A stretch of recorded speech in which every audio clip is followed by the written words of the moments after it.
A plataforma de gás Troll é o maior objeto já transportado pelo homem através da superfície terrestre.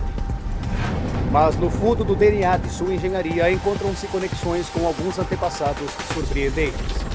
É que esta estrutura imensa não seria possível se não fosse por uma árvore genealógica muito incomum, que inclui uma bomba de vácuo, um carro de corrida, uma ponte pêncil mal feita e a natureza de uma única nota musical.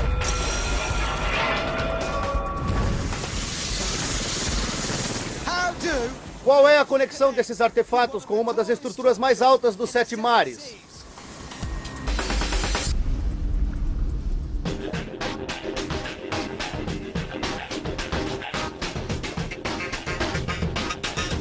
Conexões da engenharia. Plataforma de gás Troll-A. Estou numa odisseia para revelar os sucessos da engenharia integrados na estrutura de concreto mais alta dos 7 mares, a plataforma de gás Troll-A. Localizada a 70 quilômetros da costa da Noruega, no revolto Mar do Norte, a plataforma de perfuração Troll-A tem um tamanho quase inimaginável. A estrutura é tão grande que é difícil ter uma visão integral, e a maior parte dela está submersa.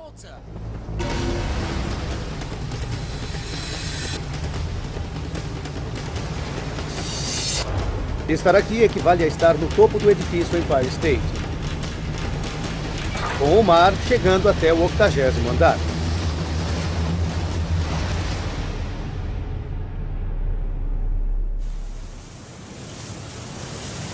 Mesmo em terra firme, construir uma plataforma de meio quilômetro de altura seria um desafio para qualquer engenheiro. Mas a plataforma Troll precisa suportar um dos ambientes marinhos mais hostis do planeta.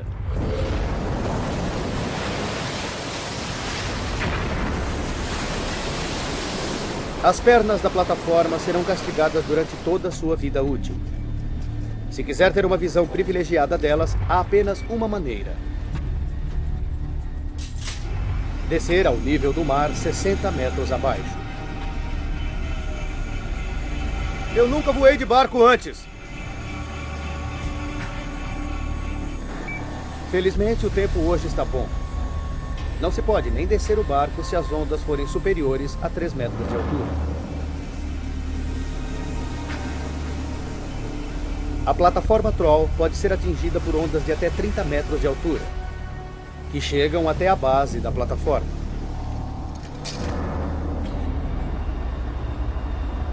Estas pernas terão de sustentar a plataforma até 2066.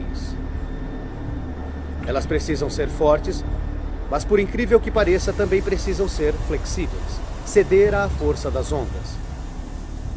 Para construí-las, foi necessário um tipo especial de concreto.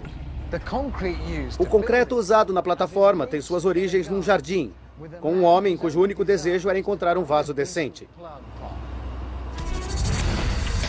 Atualmente, o concreto é o material produzido pelo homem mais utilizado no mundo. E ele existe há muito tempo. Os romanos já o usavam quase 2000 anos atrás. Mas a versão romana não seria boa para a plataforma. Ele não se dobrava. Para sabermos como o concreto flexível foi criado, devemos ir da antiga Roma ao Palácio de Versalhes, na França, do século XIX. O jardineiro Joseph Monnier fazia grandes vasos de concreto para plantar árvores. Mas havia um problema. As árvores cresciam e as raízes se expandiam, mas o concreto era rígido.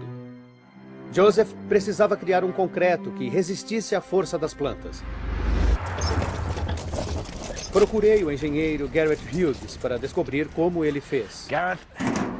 Bom, o melhor jeito de saber o que é o concreto é fazer um pouco. Então eu trouxe um carrinho de mão e uma pá, certo? O que vai nele? Um traço básico teria 3 partes de agregado, 2 de areia e uma pá de cimento.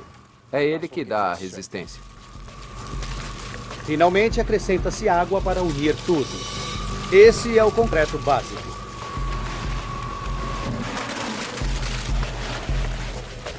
E qual é o problema com ele?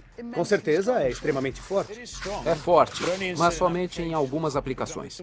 Por exemplo, se alguém for comprimi-lo, ele é de fato muito forte. Vai resistir muito bem a essa força. Mas se alguma coisa pressionar no meio, digamos, uma carga pesada no centro, ele vai deformar, sofrer uma tração. E não é muito forte nessa situação. É frágil e provavelmente vai trincar. Então é como qualquer material. Pode ser forte num aspecto, não dá para amassá-lo, mas se for dobrá-lo, ele é mais fraco. E esse é o problema do concreto comum. O concreto da plataforma precisa ser capaz de resistir ao impacto constante das grandes ondas. Garrett vai nos mostrar o que aconteceria se ela fosse feita com concreto comum. Antes de mais nada, vamos construir nosso próprio laboratório. Sabemos que o concreto comum é muito forte se tentar comprimi-lo ou apertá-lo. Vamos ver se ele se dobra, ou seja, o que a tensão faz com ele. Para isso, fazemos uma grande placa de concreto com 20 centímetros de espessura e pesando quase 5 toneladas. Aparentemente é extremamente forte. Vejamos. Eu vou jogar um pequeno peso de 32 quilos a 3 metros de altura. O equivalente a uma onda de 4 metros atingindo a plataforma.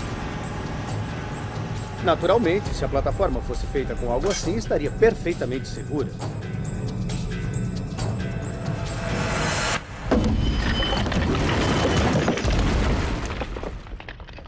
Vocês achavam que um concreto dessa espessura seria muito forte? Eu achava. E é. Acontece que ele é forte em alguns aspectos. Também tem suas fraquezas. Eu não acredito que quebrou. E esse era o problema do francês Joseph Monnier no século XIX. Os vasos que ele fazia quebravam quando as raízes das árvores cresciam.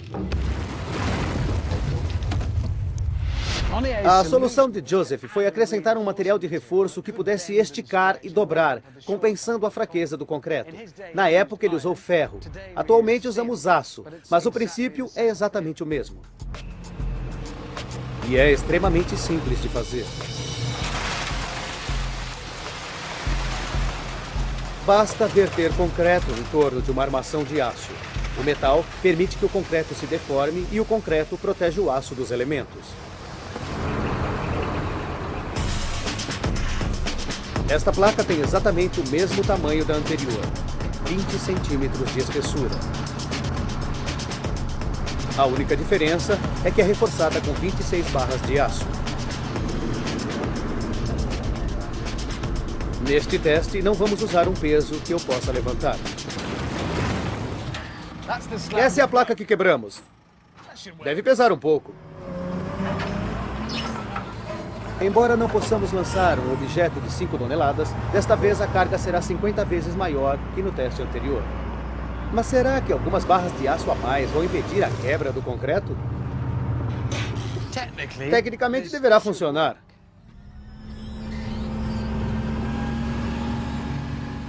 Tecnicamente. Se não funcionar, pode machucar.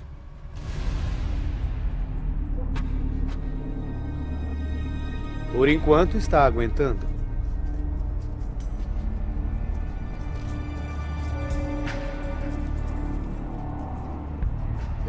A única diferença entre essa placa e a anterior são algumas barras de aço para reforçar. Esta é a grossura do aço usado nesta placa. E esta é a grossura do aço usado para reforçar a plataforma Troll-A. Deve ser duro. Joseph descobriu que não é preciso muito aço para ser eficaz.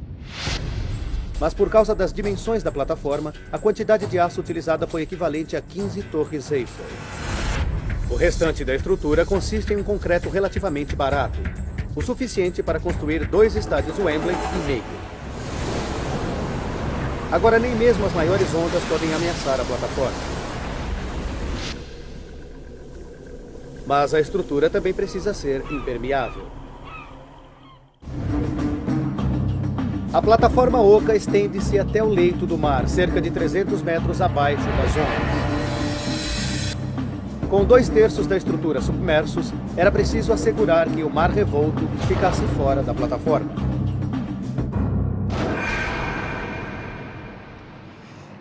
É uma queda e tanto. E se a vista não dá uma noção verdadeira do tamanho dessas pernas, o fato de ser uma viagem de 9 minutos de elevador para chegar lá embaixo, talvez o convença. Afinal, 9 minutos... É normal fazer isso. Sempre faz.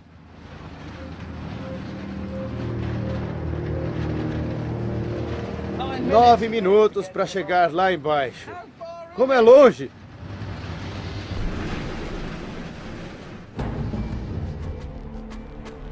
O elevador desce por dentro de uma das pernas da plataforma até o leito do mar.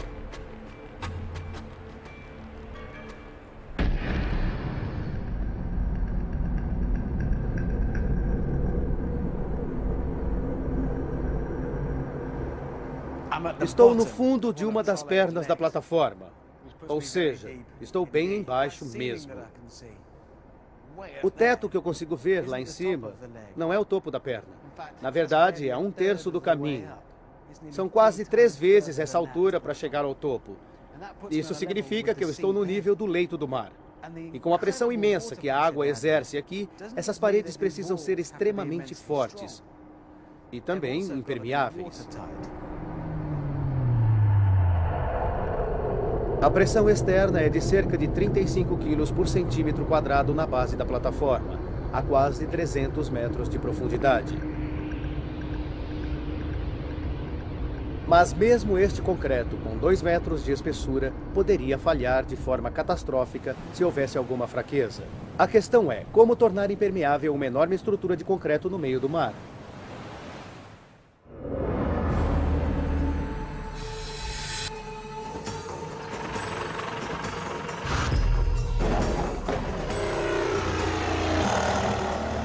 Apresentei o dilema a Grant Schillerich, engenheiro especialista em falhas estruturais.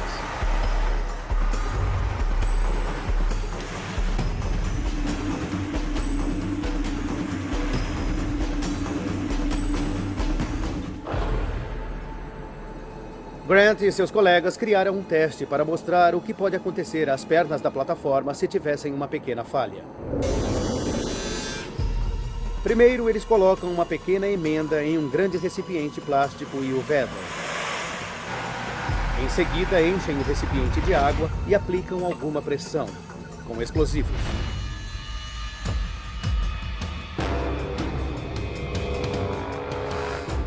Está tudo pronto. Um tanque de água com uma falha minúscula. Sistema pronto. Vamos lá? 3, 2, 1... Nossa. Explodiu. Vamos ver.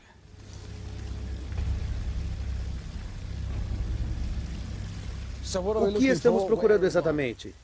Bom, dá para ver que tem um grande rasgo na estrutura. Arrebentou. A falha que criamos foi exposta a uma força grande e provocou um colapso. Então, uma pequena falha, aquela junta comprometeu toda a estrutura. É isso mesmo.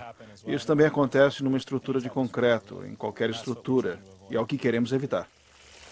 Isso mostra que uma pequena fraqueza no concreto seria fatal para a plataforma.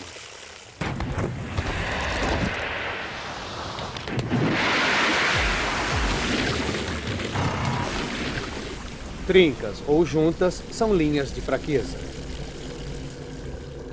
Mas como os construtores da plataforma fizeram uma peça de concreto de 300 metros de altura sem uma única emenda?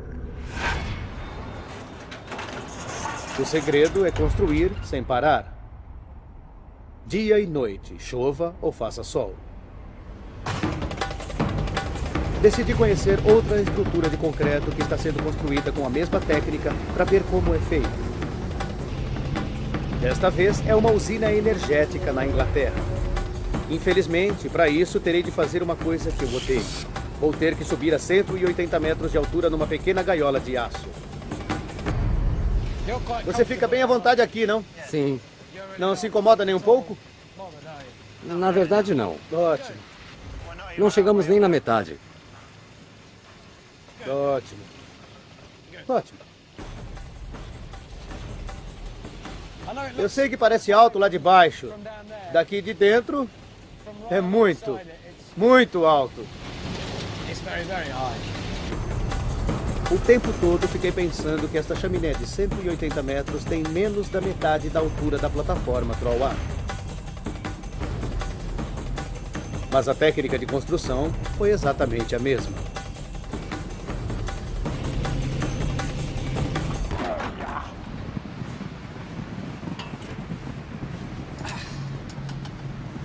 Só mais um dia de trabalho. Tudo perfeitamente normal. É. Mesmo quase paralisado de pavor, uma parte da minha mente ainda fica impressionada. Isso é um pedaço de concreto. Somente uma peça. É só uma peça.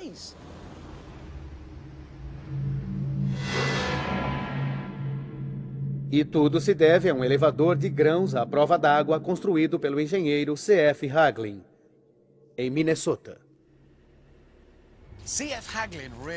Haglin percebeu que quando alguma coisa é construída em partes, é muito difícil torná-la à prova d'água na região das juntas. Mas ele descobriu um jeito de fazer uma estrutura em uma única peça, sem emendas ou vãos.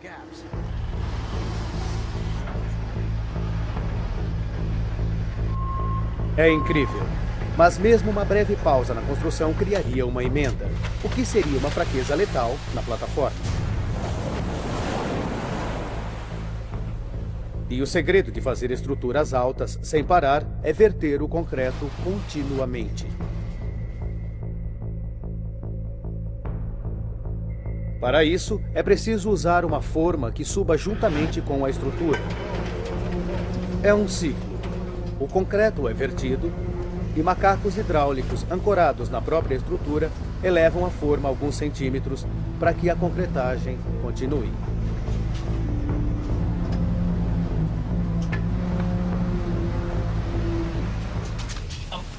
Estou sob o maquinário.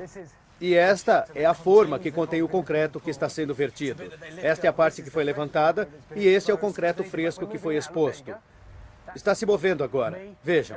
Ou seja, o local onde eu estou e tudo acima está subindo para expor o concreto novo abaixo. O sistema é chamado de forma deslizante. Macacos hidráulicos deslocam a forma para cima, dispensando o uso de andaimes. Ainda está úmido, não endureceu. Mas o interessante é que continuam trabalhando aqui em cima. Estão concretando nesse instante. Esse concreto acabou de ser vertido. Está começando a endurecer aqui. Ainda está mole. E aqui embaixo está quente, por causa da reação química que faz o concreto endurecer. A estrutura cresce 20 centímetros por hora.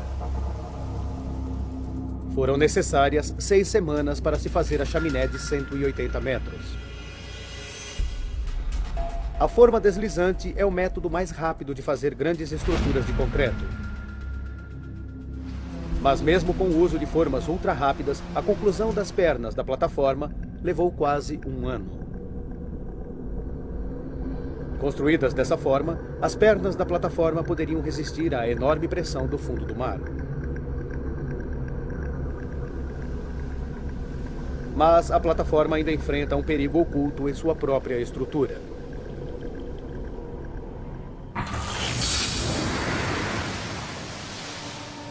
A plataforma Troll foi construída para resistir às enormes tensões geradas por ventos fortes e ondas de até 30 metros.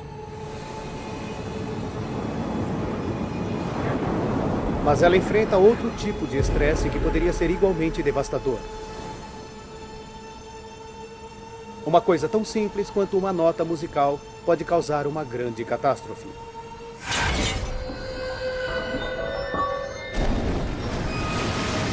Tudo começou com o maior pesadelo de um engenheiro estrutural. a queda da ponte Tacoma-Melrose nos Estados Unidos. A ponte Pêncil, no estado de Washington, foi projetada para ser uma obra revolucionária. Cabos de aço com 43 centímetros de diâmetro foram utilizados para sustentar a pista de concreto. Em 1º de julho de 1940, foi inaugurada a terceira maior ponte pêncil do mundo, com um vão central de 850 metros. Mas os moradores locais notaram que a ponte apresentava um problema. Até mesmo ventos moderados a faziam oscilar bastante. Era comum carros desaparecerem de vista quando a pista subia e descia, e a ponte recebeu o apelido de Gert Galopante. No entanto, 4 meses após a inauguração, a ponte de aço concreto começou a torcer, feito borracha. Com as bordas subindo e descendo até 8,5 metros, um dos projetistas foi até a ponte e, após caminhar sobre ela, garantiu que ainda era segura. Mas a oscilação ficou cada vez mais violenta e a estrutura, após resistir durante quase 1 hora, cedeu às tensões e desabou.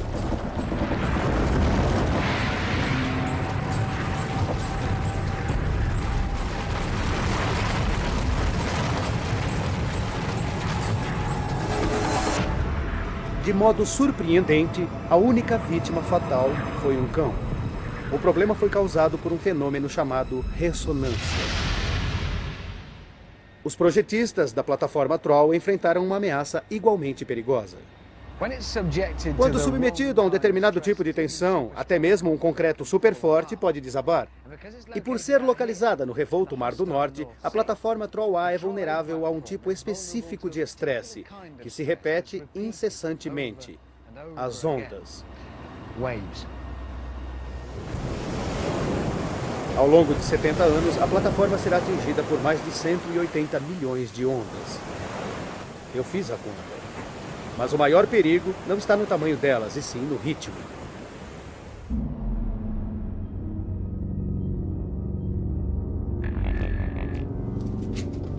Descobri que a plataforma é uma espécie de instrumento musical gigantesco, o que a torna vulnerável a tensões repetitivas como o impacto das ondas. O engenheiro de som Jonathan Hargreaves vai me ajudar a revelar o perigo oculto na plataforma. Todas as estruturas físicas têm uma nota específica a qual gostam de ressoar, para a qual vão vibrar. No caso da taça de vinho, ela é audível, e se a tocarmos, a vibração da taça faz vibrar o ar e nós ouvimos como som.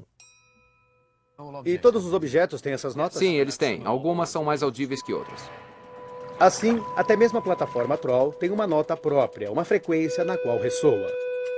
Essa frequência é calculada contando-se o número de vibrações por segundo. A taça vibra quase 500 vezes por segundo. E essa frequência é sua falha fatal. E essa nota é importante porque é constante. Sim, é uma propriedade física do objeto. E como vamos quebrar a taça? O que vamos fazer é inverter o processo pelo qual ouvimos a nota. Assim, em vez do objeto vibrar e ouvirmos a nota, vamos provocar a vibração no ar e fazer o objeto vibrar. Se produzirmos com a guitarra uma nota exatamente igual à nota da taça, ela vai ressoar.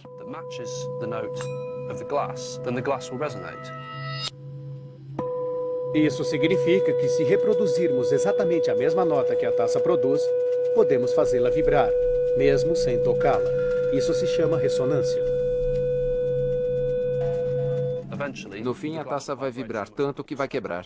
Então é simples. Isso tem uma nota que indica a frequência na qual ele gosta de vibrar. Se revertermos o processo, mandando as mesmas vibrações para ele, faremos ele vibrar até não suportar mais e quebrar. Isso, exatamente. Então vamos ter que ajustar a guitarra com a taça até tocarem a mesma nota. Exato. Exatamente. Parece simples demais. Eu não acredito.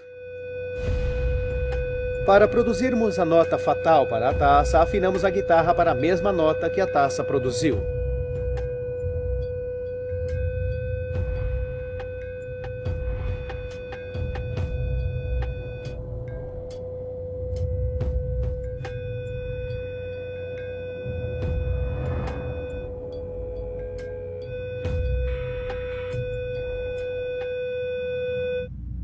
As imagens em câmera lenta mostram a taça se deformando como gelatina, até não suportar mais a ressonância.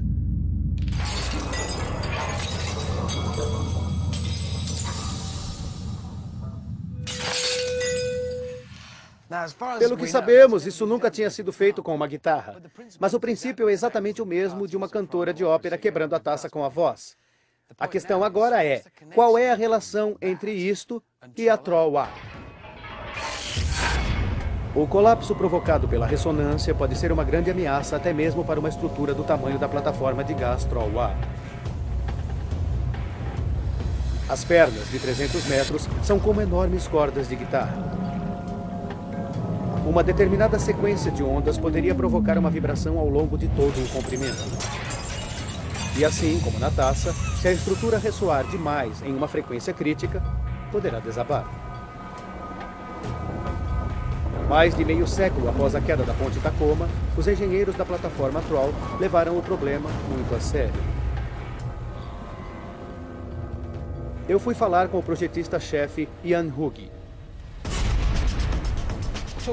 Me fale desse problema da ressonância. Vocês pensam na possibilidade de uma onda monstruosa de 60 metros? O que é? O problema não são as ondas grandes, mas se tivermos ondas com uma certa altura, numa certa direção e com uma certa frequência, elas poderiam provocar esforços na plataforma que a derrubariam. É como num balanço. Com o período, a força e a frequência certa, podemos fazê-lo vibrar e balançar. Não são as ondas grandes, mas o tempo e o intervalo da frequência? Isso mesmo. Qual a gravidade disso? O que pode causar? No pior dos casos, pode derrubar toda a construção. E isso mandaria a plataforma de 16 bilhões de dólares para o fundo do mar. Os engenheiros aprenderam a lição com a Ponte Tacoma. Os projetistas da plataforma tinham de impedir que a estrutura ressoasse na frequência crítica gerada por uma série de ondas. No estúdio de som, Jonathan me mostrou como tirar a frequência de ressonância da zona de perigo. O princípio de mudar a frequência é bem fácil de entender. Se tocar uma nota numa guitarra, aqui está a corda, em seguida na mesma corda, isso muda a nota. Sim, com isso você mudou o comprimento da corda que está vibrando e a nota que ela ressoa. E em vez de ouvirmos um tom baixo, ouvimos um tom alto. Então mudamos a frequência? É. E como podemos aplicar isso à taça? Podemos fazer exatamente a mesma coisa. Se batermos nela, essa foi a nota ressonante. Agora eu vou amortecer. Faça de novo. Mudou totalmente. Vamos ver se funciona se fizermos a mesma coisa se eu tocar a nota da taça na guitarra. Vamos lá? Vamos tentar.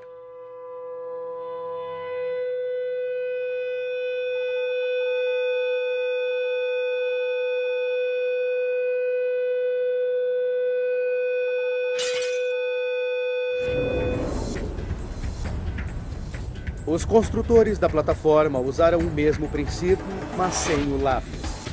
Eles mudaram a afinação da estrutura, encurtando na perna o trecho que poderia vibrar. No lugar do lápis, foi usado um enorme bloco de concreto. Na metade das pernas foi colocada uma braçadeira especial para dar maior rigidez à estrutura. É exatamente como segurar a corda de uma guitarra em outra posição para obter uma nota mais alta. Agora, as pernas da plataforma vibram numa frequência mais alta. As ondas não conseguem atingir as pernas num ritmo rápido o bastante para provocar a ressonância fatal. Quanto à Ponte Tacoma, ela foi reconstruída 10 anos após a queda, com um projeto modificado usando estruturas de reforço. A ponte continua em pé e recebeu o apelido de Gertie Robusta, em homenagem à antecessora.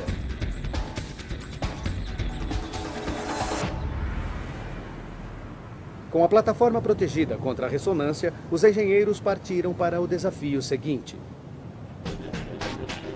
Agora, era preciso fixá-la ao leito do mar. É nesse momento que entra em cena a invenção da bomba de vácuo ocorrida 350 anos antes.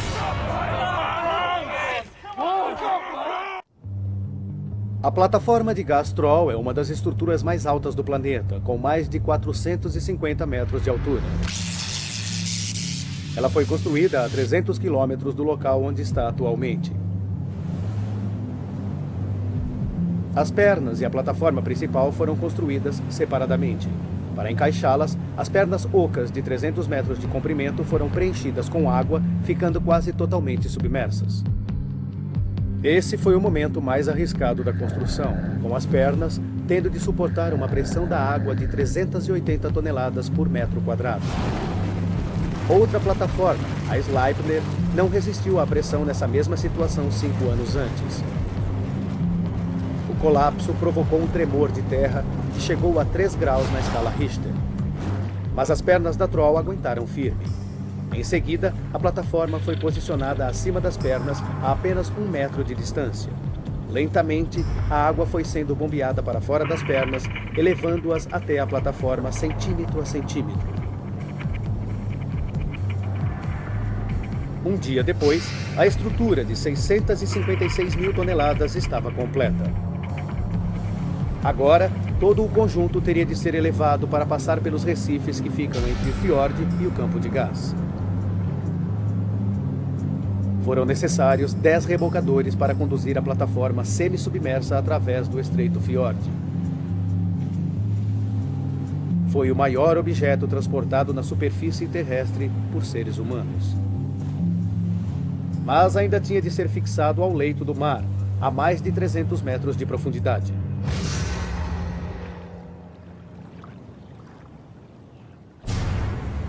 Incluindo a água, o peso da plataforma ultrapassa 1 milhão de toneladas. Mas isso ainda não é o bastante para fixá-la ao fundo do mar. É nesse ponto que entra em cena a invenção da bomba de vácuo 350 anos atrás. Em 1654, um inventor alemão exibiu sua nova bomba de vácuo com uma demonstração do incrível poder de... bem, nada. O físico Toby Firenze vai recriar o experimento para mim. Este é um dos experimentos mais famosos do mundo, não?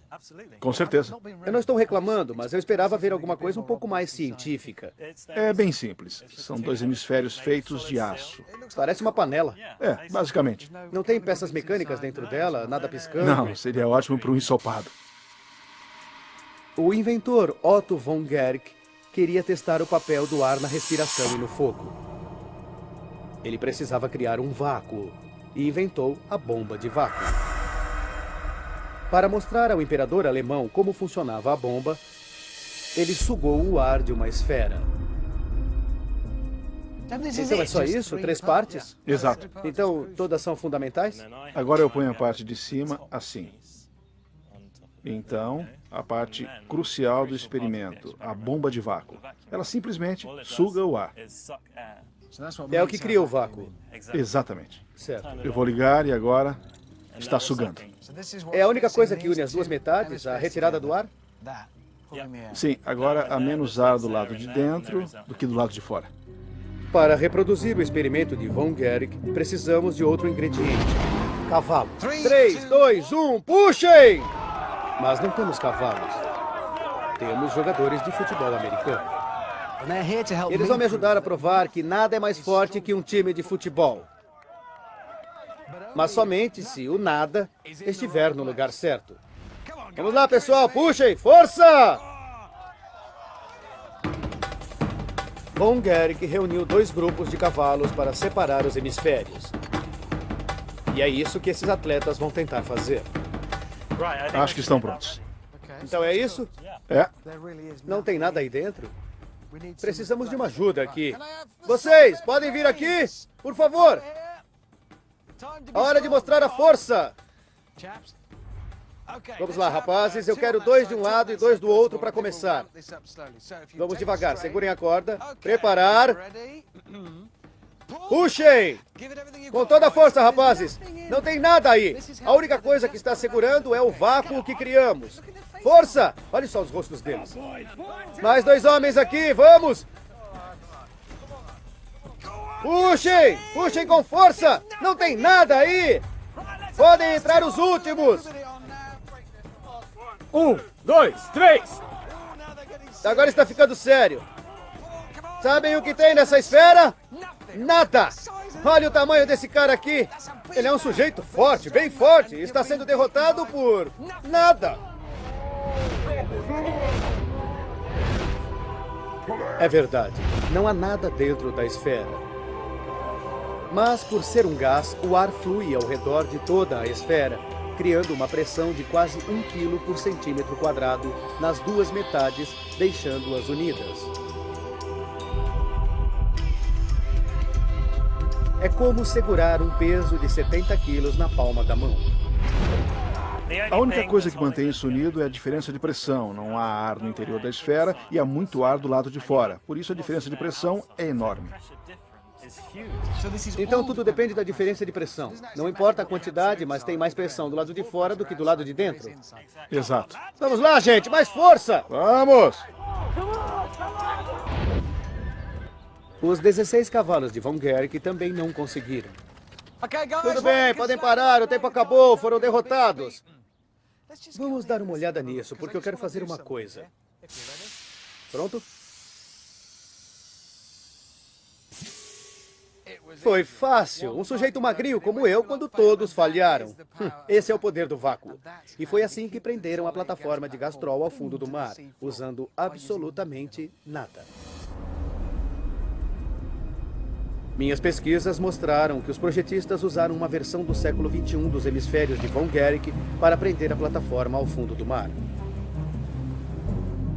Eles fixaram uma série de pilares de sucção na parte inferior das pernas da plataforma.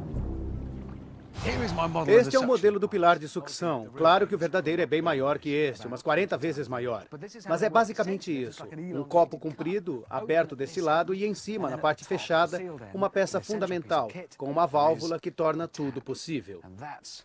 E funciona assim. Essa é a minha recriação do fundo do mar. É uma coisa bem gosmenta, com uma textura equivalente.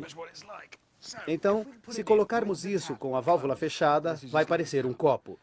O pilar vai baixando e, em pouco tempo, fica muito difícil de abaixar. Porque, obviamente, está fechado e está comprimindo o ar na parte superior do pilar. Tem muito ar comprimido e só vai até aqui. Nesse momento, fica oscilando, apoiado numa bolha de ar comprimido. No entanto, se abrirmos a válvula em cima, de repente, o ar pode sair. Não está vedado. E tudo se acomoda direitinho no fundo do mar. Fechamos a válvula e está vedado de novo. Está bem firme. E, na verdade, não sai, porque criamos uma diferença de pressão. E, na verdade, eu estou puxando o leito do mar junto. Dá para ver parte do material saído. Não consigo mover. Tornou-se parte do leito do mar. Abra a válvula e ele sai facilmente. É assim que funciona, só que é maior. Os 19 pilares de sucção da plataforma têm mais de 35 metros de altura e foram completamente fincados no fundo do mar. Nem mesmo ondas de 30 metros e ventos de um furacão são capazes de erguê-los. Resta agora chegar ao fundo do maior objetivo da plataforma. E a resposta para isso está logo ali. Essas são as tubulações que trazem o gás à superfície. E como é que o gás é retirado do solo e levado à Noruega? Neste momento entra em cena o carro de corrida.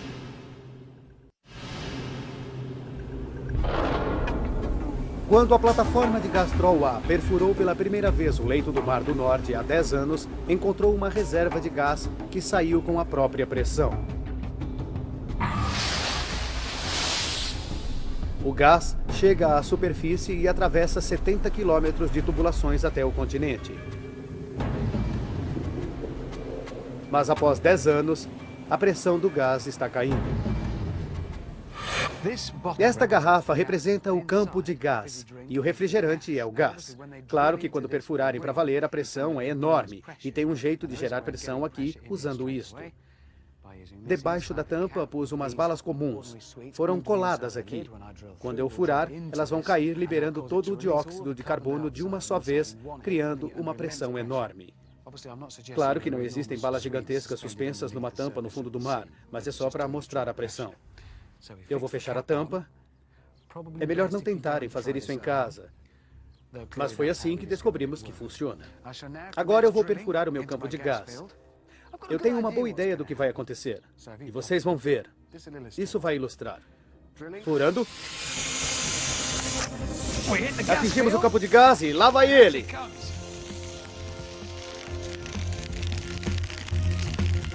Por um tempo é bem fácil, ele sai sozinho. O gás vai saindo, mas depois de um tempo, inevitavelmente, a pressão se iguala.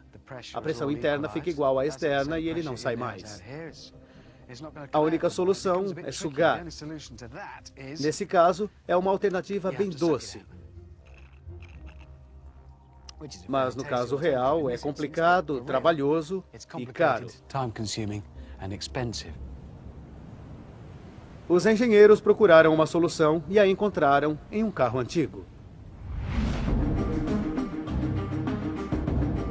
A corrida de Paris a Viena, em 1902, ajudou os engenheiros da Troll a enviarem o gás à Noruega. Um piloto, Marcel Renault, modificou seu carro e conquistou a vitória. Seu segredo foi injetar mais ar no motor. Ele inventou o turbocompressor.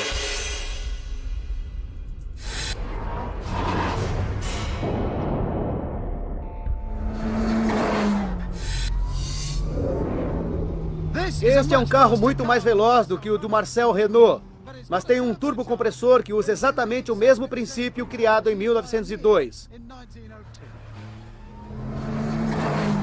Este turbo faz um som formidável.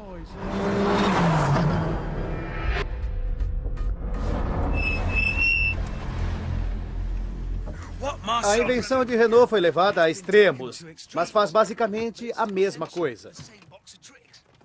O especialista em motores, Graham May, explica. Turbocompressor, o que é?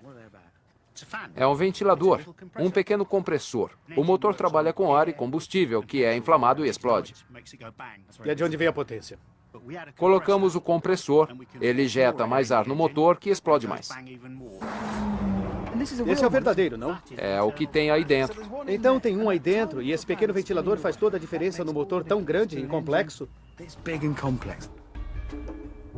Esse pequeno ventilador injeta no motor ar suficiente para dobrar a potência do carro. E foi exatamente isso que Marcel Renault pensou. Se ele usa ar, vão injetar mais e ele vai produzir mais. Isso mesmo.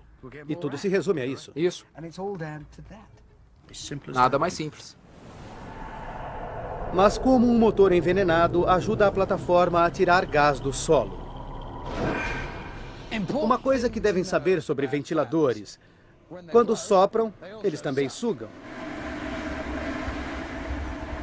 De um lado sentimos o vento, mas do outro lado há uma pressão inversa sugando o ar para dentro.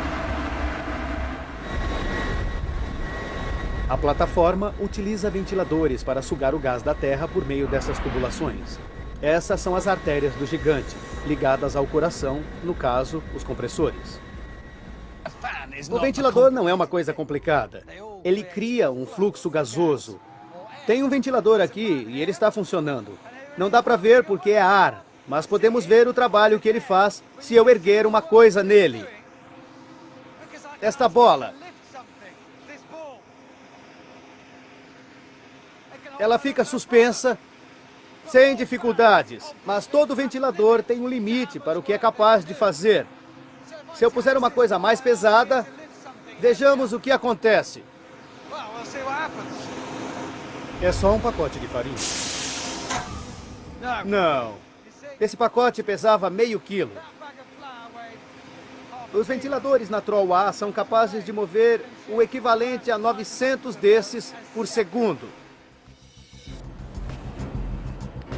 E precisam ser potentes. Os ventiladores precisam soprar o gás daqui, através desses tubos imensos, até a Noruega. Tudo isso em apenas 84 segundos. São quase 3.000 quilômetros por hora. Mas são apenas números. Qual é realmente a força? Bom, só tem um jeito de descobrir. Este é um túnel de vento vertical. Quando é acionado, o equipamento desloca a mesma quantidade de gás que os ventiladores da plataforma.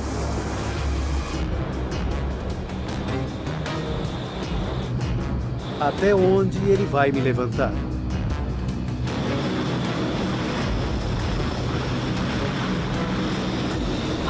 Não sou um sujeito grande, eu peso uns 65 quilos, mas de repente eu virei uma folha.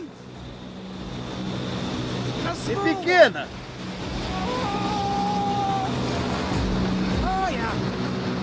Essa é a mesma potência dos ventiladores da plataforma.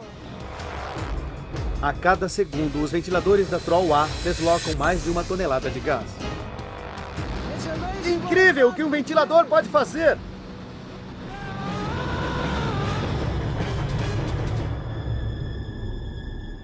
E tudo começou com Marcel Renault e seu carro com turbocompressor. Cada parte do incrível projeto da Troll foi criada com o objetivo de ajudar esses ventiladores gigantes em seu trabalho. Bombear bilhões de metros cúbicos de gás até 80 milhões de usuários na Europa, em algum lugar desse horizonte. Até 20 anos atrás, ninguém havia construído uma plataforma nessas dimensões. A Troll é uma verdadeira maravilha da engenharia moderna. No fundo de seu DNA encontram-se algumas conexões surpreendentes. Um vaso de plantas a tornou flexível. Um elevador de grãos a fez à prova d'água. Uma bomba de vácuo a fixou no fundo do mar. Uma nota musical a deixou resistente às ondas. E um turbocompressor fez o gás chegar à Noruega. Na realidade, é simples, se tiver as conexões corretas.